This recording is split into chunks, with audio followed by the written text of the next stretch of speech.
Hi,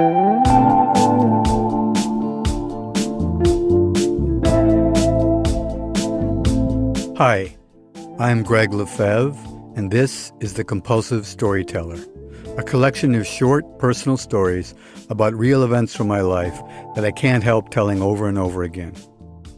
Many of these stories prove the old adage that life can be stranger than fiction.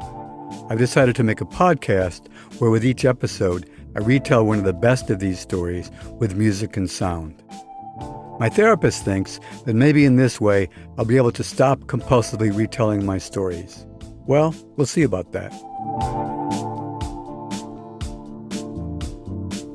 This week's story is about how when your mother forces you to steal a pumpkin, things can go dangerously wrong.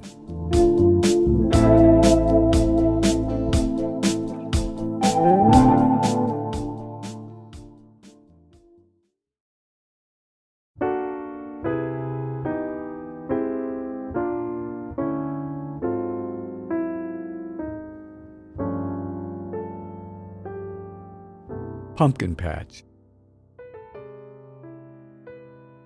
I like to think of my family as hunter-gatherers, but mostly we were just gatherers. We gathered wild berries wherever we found them, on expressway median strips, parking lot aprons, and vacant lots. We also gathered fruit from trees that didn't belong to us, and grapes from the neighbors' trellises when they weren't around. We were also peach pickers, apple harvesters, clammers, crabbers, and wormers, because we fished for fish of all types. Once we were actually shot at by the owner of an orange grove in Florida after my mother had said, "They won't mind, always they, if we just pick a few. They have millions." My sister and I, 4 and 7, were laughing so hard we could hardly run back to the car away from the distant sound of a 12 gauge. The two of us weren't really afraid because we'd never been shot at before and had no idea what it really meant.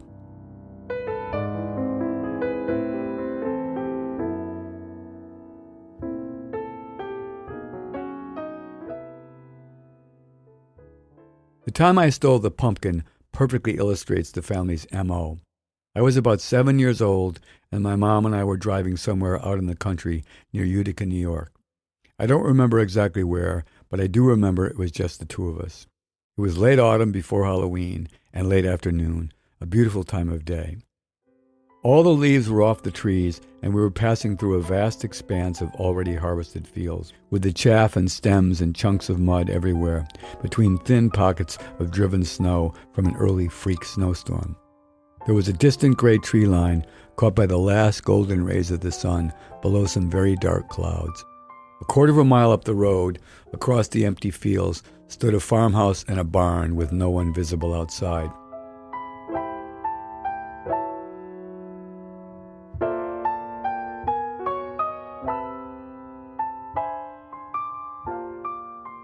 My mom pulled over our old green Chrysler and came to a stop by a field that had been picked clean except for a few pumpkins here and there and scraps of pumpkin vine. "Go get one of those pumpkins for the house," my mother said. As usual in these pre-pilfering situations, I tried to beg off. "But Mom, they don't belong to us," I whined. "They won't care. They've already picked the field. Go ahead." "Why me?" "Because I'm in my good shoes, and also I'm your mother asking you nicely to do something for me." So as only a child can, I dejectedly and laboriously opened the car door and started to trudge into the field, the frozen mud clumps crunching under my feet. The nearest whole pumpkin was about 50 yards into the field. When I'd almost reached it, my mom started to blow the horn. I said to myself, completely annoyed, now what does she want? Assuming she wanted me to choose a different, bigger pumpkin deeper into the field. In fact, she'd observed a pair of German shepherds bounding off the porch of the farmhouse, silently making a mad dash across 500 yards of frozen turf, straight for her firstborn. I'm sure they looked very small from a distance, but were getting larger by the second. As I picked up a pumpkin and tugged against the vine, I realized I might need a knife to cut the ropey connection. Now her honking had become hysterical, which was often her state of mind, Mom being a manic depressive. By the time I'd twisted and snapped the vine, she'd come out of the car, around the front to my side, and had opened the door, waving and screaming wildly. It was then that I first saw the dogs.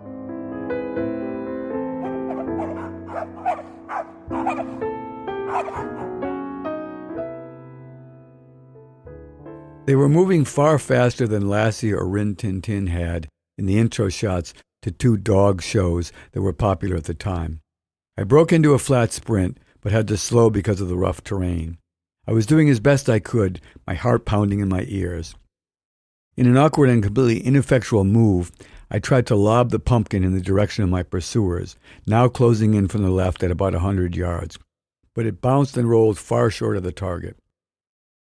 My mother was now back in the car on the driver's side, leaning toward the open passenger door, screaming, "Come on, come on!" I don't know how I pulled it off, but somehow I reached the car running flat out without falling, threw myself through the open door, and she slammed it just as the lead dog hit the side of our vehicle, snarling and scratching. Just like in so many bank robbery movies I'd seen, the getaway driver stepped hard on the gas and we peeled out, kicking up gravel in the faces of the shepherds. The dogs chased us for a bit and then dropped off.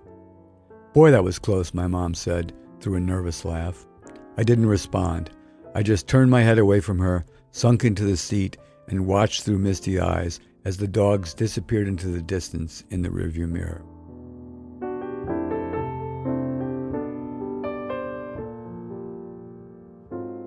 I didn't speak again as we drove home, Mom making small talk the whole way. About a mile from where we lived was a farm stand. We pulled up on the gravel apron where a cardboard sign advertised pumpkins $5 to $10. Mom dug into her purse and gave me a 20. "Go ahead, get a pumpkin, and keep the change."